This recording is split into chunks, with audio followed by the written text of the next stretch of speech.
সম্মানিত বাঁশখালীবাসী, আসসালামু আলাইকুম। ৭ নং সরল ইউনিয়ন ৬ নং ওয়ার্ড মোবারক আলী সিকদার বাড়ি জিয়াউর রহমানের পুত্র গত শনিবার বিকাল ৪টার দিকে নোয়াপাড়া একটি মাদ্রাসা থেকে পালিয়ে গুণগরীতে অবস্থান নেয়। তো এক ভদ্রলোক তাকে রাত 11:30টার দিকে তাকে ওখানে পায়। তো ছেলেটাকে নিয়ে জাগো বাঁশখালী অফিসে নিয়ে যায়।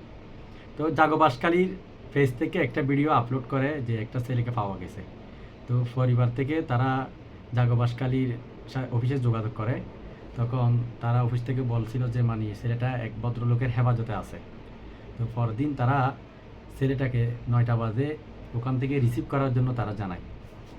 পরবর্তীতে তারা 12টার পরে জাগো বাঁশখালী অফিসে অনেকবার কল করছিল, কিন্তু তারা রিসিভ করে নাই, কোনো সাড়া শব্দ দেয় নাই। তো পরদিন যখন সকাল 8টা কিংবা 9টার দিকে যখন জাগো বাঁশখালী অফিসে যায়, তখন ছেলেটা নাকি যার হেফাজতে ছিল সে ওদেরকে গুমে রেখে বাহিরে উপ দিয়ে নাকি ওখান থেকে পালিয়ে গেছে। তো আজ প্রায় 4 দিন হয়ে গেল। বাঁশখালীর আনাচে কানাচে অনেক জায়গায় খোঁজাখুঁজি করেছে, এমনকি আমাদের পার্শ্ববর্তী এলাকা সাতকানিয়াতেও খুঁজেছে, কোথাও তাকে পায় নাই। তো একটি ছেলে হচ্ছে পরিবারের নয়নের মণি।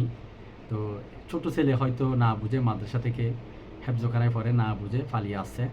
তো যদি কোনো ব্যক্তি বা কোথাও যদি ওকে কোনো দোকানপাট কিংবা যে কোনো স্থানে যদি পান, তাহলে দয়া করে আমাদের সাথে যোগাযোগ করবেন।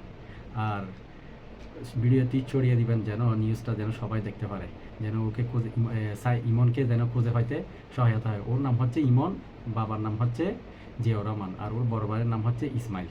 ধন্যবাদ ভিডিওটি দেখার জন্য।